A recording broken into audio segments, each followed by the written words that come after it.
Folks, Putin has been orange-pilled. This is not a drill. The sanctions on Russia have gotten so bad that they're going to start conducting international trade in crypto this year. But wait, isn't crypto banned in Russia, I hear you say? Well, yeah, kind of. It's complicated, but stick around and I'll explain everything you need to know. You'll learn about the legal status of crypto in Russia and how the government could be using it to cut trade deals. Stay tuned. Russia, like so many other countries, has a messy history of flip-flopping when it comes to crypto. Different parts of the state publicly fight over crypto policy decisions. At times, they've held such contradictory positions that President Putin has had to step in and tell them to make their minds up. Unsurprisingly, this has created much confusion about the legal status of crypto in Russia.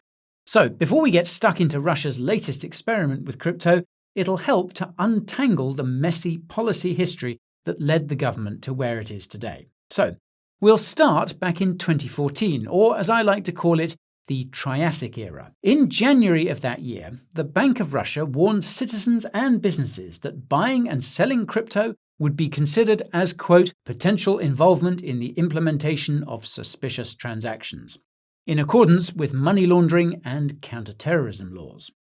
Later that year, though, the bank toned down its rhetoric and clarified that it wouldn't seek to punish citizens for using crypto. Then Deputy Chairman Georgy Luntovsky explained, quote, at this stage, we need to watch how the situation develops with these kinds of currencies.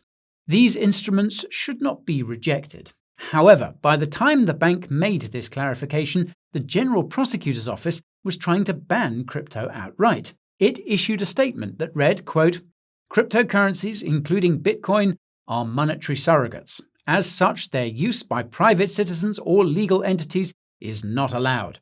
The official Russian currency is the ruble. The use of any other monetary instruments or surrogates is forbidden. The Ministry of Finance took the same hardline view.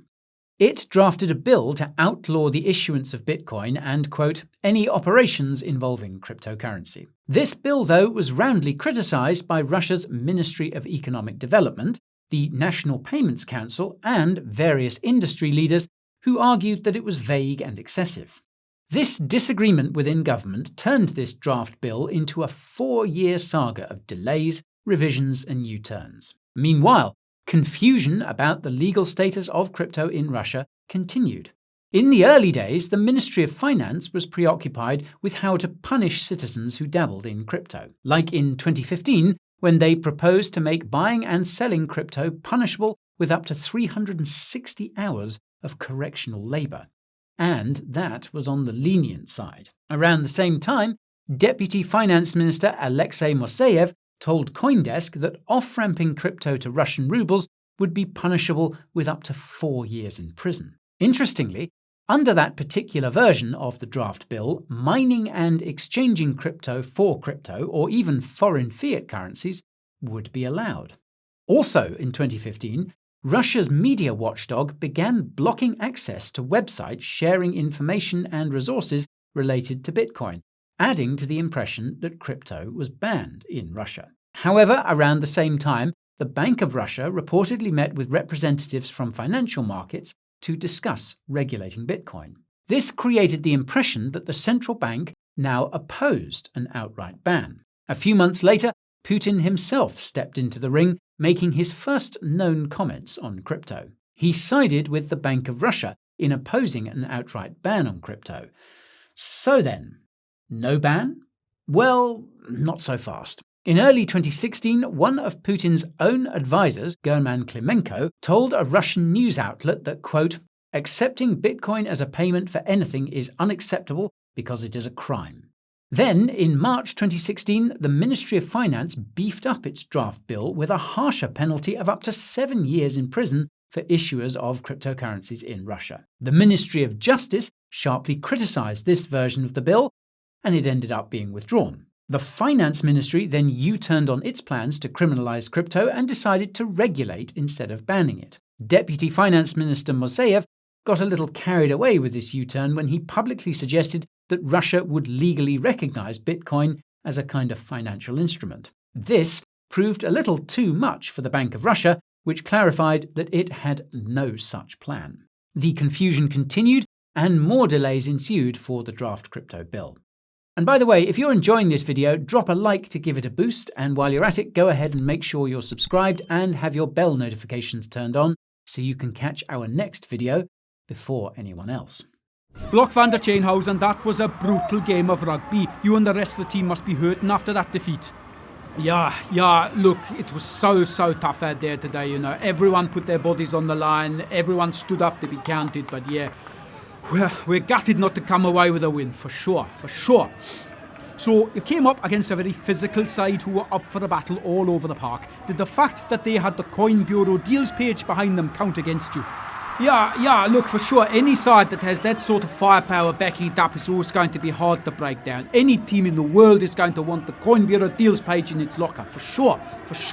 Those 70% trading fee discounts and $100,000 sign-up bonuses, they really seem to make the difference in the second half. Yeah, look, I'm not going to lie, Brew, we could not compete on that level, and when the other side were able to deploy those massive discounts on hardware wallets, then it was pretty much game over at that point, for sure, yeah.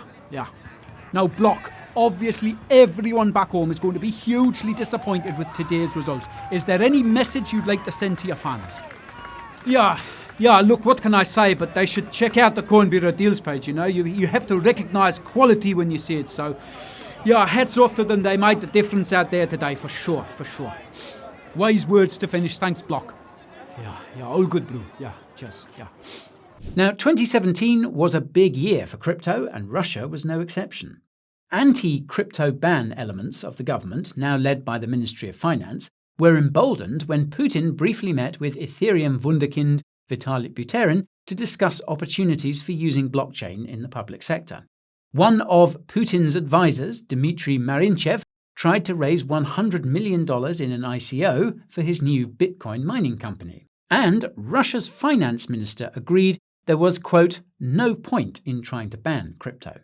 Around the same time, another Putin advisor announced the creation of the Russian Association of Blockchain and Cryptocurrency, aka RABIC.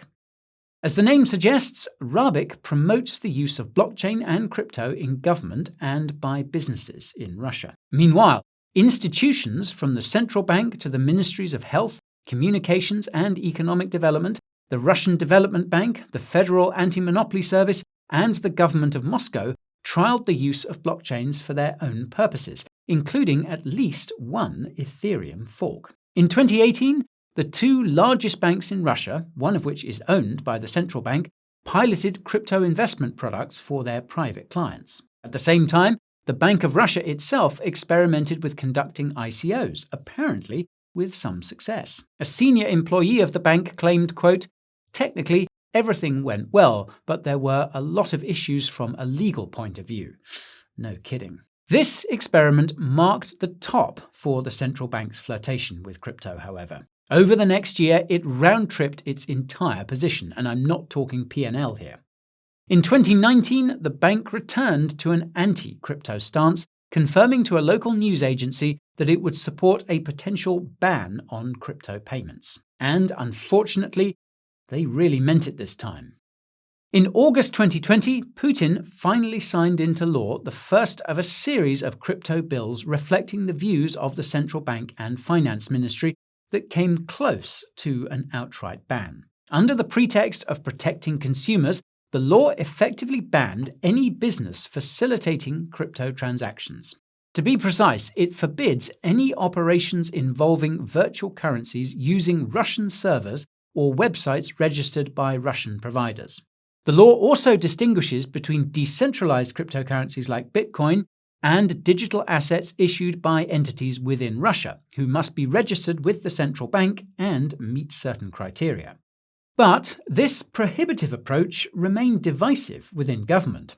The Ministry of Justice complained that the law would turn Russian courts into bag holders because while it allows courts to seize crypto assets, it also prevents them from selling them at auction, as is usually done with seized property. The Ministry of Economic Development also criticised the bill on the grounds that it would merely push the domestic market underground or overseas. It pointed out that Russian consumers could still use foreign crypto exchanges, but the law doesn't allow the government to protect their rights in any way. But despite the criticism, the Bank of Russia and Ministry of Finance continued to press for even more restrictive measures to be added to the new legislation. For example, a package of amendments that took effect in January 2021 required crypto users to report to the government the address, transaction history, and balance of any wallet that receives more than the equivalent of $1,300 in crypto in 1 year. It also bans public sector workers from holding crypto. As if this wasn't restrictive enough, the Bank of Russia also sought to limit the amount that retail investors can spend on digital assets to the equivalent of around $7,000 per year. However, this limit only applies to digital securities issued within Russia with the blessing of the central bank, and not cryptocurrencies like Bitcoin. Now, in early 2022, the plot thickened when a working group comprising several government agencies, including the Ministry of Finance, published a roadmap for regulating crypto in a direct challenge to the Bank of Russia's demand for an outright ban. The bank responded by reiterating its call for a total ban on crypto, which it called a, quote, de facto Ponzi scheme. Interestingly, one area the central bank and finance ministry seem to have agreed upon was the need to ban digital asset payments. The earlier law from 2020 had already banned payments in cryptos like BTC and ETH, but this did not extend to the category of digital assets that are issued by Russian entities with central bank permission. Putin signed into law this additional ban in July 2022. This will have been a major disappointment for Sber, Russia's largest retail bank, which had previously filed an application with the central bank to launch its own ruble stablecoin. But, on the other hand, it can't have been too much of a shock because a ruble stablecoin was always going to be a long shot. And that's because a ruble stablecoin would be a direct competitor with, yep, you know what comes next, Russia's own CBDC. Behind the Bank of Russia's die-hard opposition to crypto is its plan for a digital ruble, which is intended to replace crypto entirely in Russia. In early 2022, the central bank began piloting its digital ruble, with 12 banks supporting transactions in their mobile apps and providing gateways to exchange rubles for the new CBDC. Real-world tests followed in 2023, and the central bank has said that Russians should be able to use the digital ruble, quote, at their own request, starting in 2025. The chair of the Parliamentary Committee on the Financial Market, Anatoly Aksakov, described the advantages of Russia's CBDC thus, quote, no matter how much a schoolchild wants to use his mother's digital ruble for unhealthy sweets, he will not be able to use the money for other purposes. The intended purpose of the money allocated by parents to the child will be spelled out in a special smart contract. Ha, probably nothing. Now, unsurprisingly, the war in Ukraine has transformed Russia's economy. Sanctions imposed by the United States and its allies have shut Russia out of the US dollar-based global financial system, while energy revenues have been declining and spending on the war has reportedly been draining Russia's budget. And recently, Russia's trading partners have tightened up their compliance with the US-led sanctions regime as they find themselves under the threat of secondary sanctions. This has resulted in significant delays in payments to Moscow. Payments to Russian oil firms from China, Turkey, and the UAE, for example, have reportedly been delayed by months and in some cases rejected. The Bank of Russia has identified these delays as a major challenge for the economy, leading to an 8% decline in Russian imports in the second quarter of this year. As you might expect, Russia urgently needs alternative methods of settling international payments. So, let's look at what options are available. Anatoly Aksakov, who co-authored Russia's CBDC legislation, talked up the digital ruble as a way to circumvent sanctions. He claimed, quote, we will be able to use this technology to carry out settlements with foreign countries and foreign companies. Thus, it will be very difficult for our enemies, including the United States, to influence our financial activities. But, according to blockchain researcher David Gerard, quote, the problem is that nobody wants rubles, digital or otherwise. Speaking to the Moscow Times, Gerard pointed out that the digital ruble, quote, doesn't do anything that the state can't already do. The Bank of Russia is well aware of this, and as such, its language mostly focuses on the digital ruble's domestic functions. Meanwhile, much has been made of efforts to develop an alternative payment system within the BRICS group. But if you've seen our latest video about this, you'll know it's only recently reached the minimum viable product stage. The governor of the Bank of Russia described discussions with Russia's BRICS partners as, quote, difficult, and acknowledged that establishing such a system will take time. And frankly, Russia can't sit around waiting for this option to materialize. At the moment, Russian companies have resorted to going through small banks in border regions with weaker compliance departments for processing transactions. However, the US Treasury is hot on their tail and playing sanctions whack-a-mole as it identifies these banks. So, the digital ruble, the BRICS bridge, and obscure banks in border regions, none of them are a silver bullet. Sanctions have got Russia in a tight spot, and now the central bank has come crawling back to crypto. Because, as much as they want to ban it, the Bank of Russia now agrees with the Ministry of Finance that Russia can't avoid using crypto for international trade. And this explains the experimental legal regime recently introduced by the State Duma, Russia's parliament. This regime grants the central bank authority to permit selected companies to conduct cross-border settlements and exchange trading in digital currency. The law goes into effect on the 1st of September, and the first such international crypto payments are expected before the end of the year. The fact that the central bank, which has so far been determined to ban crypto in order to supplant it with a CBDC, is now embracing it as a tool to get around sanctions shows how badly Russia needs alternative methods of international payment. But what does this mean for crypto inside Russia? Well, firstly, the new legislation does not change the existing bans on crypto payments and trading within Russia. Rather, it complements them by adding additional bans on advertising crypto and offering crypto to an unlimited number of people. The new law also legalizes crypto mining in Russia from the 1st of November. Now, Russia already has an active mining industry, but this is the first systematic attempt at regulating it. To mine at scale, miners will now have to register with the government and report any mined crypto, as well as meet certain requirements and responsibilities to be determined by the government in agreement with the central bank. Next, the new law mandates the creation of a, quote, platform for operations with cryptocurrency based on the national payment system. The national payment system is the central bank-owned payment rail for clearing bank card transactions in Russia. Presumably, this platform will be for businesses participating in the experimental use of crypto for international trade. No details are available at the moment, but it sounds like the central bank will seek to be an intermediary in crypto transactions in the same way that Visa and MasterCard are intermediaries in bank card transactions. If domestic crypto payments are ever legalized, we should hope that they aren't forced onto this central bank rail, because that would rather defeat the point.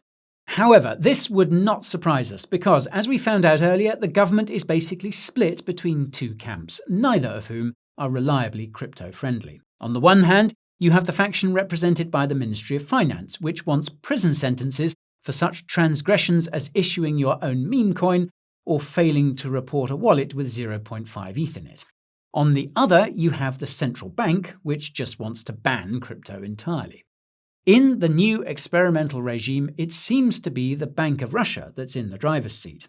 And with the digital ruble looking primed for a nationwide rollout, frankly, we're not that optimistic about the legal outlook for crypto in Russia. Then again, though, if the Russian public benefits in any significant way from crypto being used to facilitate international trade, a domestic ban on crypto in Russia would look more audacious than ever. And if the government is going to write smart contracts dictating what people can and can't do with their money, then demand for crypto from your average Russian is very likely to increase. Right, that's all for today, folks. If you're watching from Russia, why not let us know how you feel about the crypto laws over there in the comments. Smash the like if you're looking forward to nation-states cutting trade deals in BTC.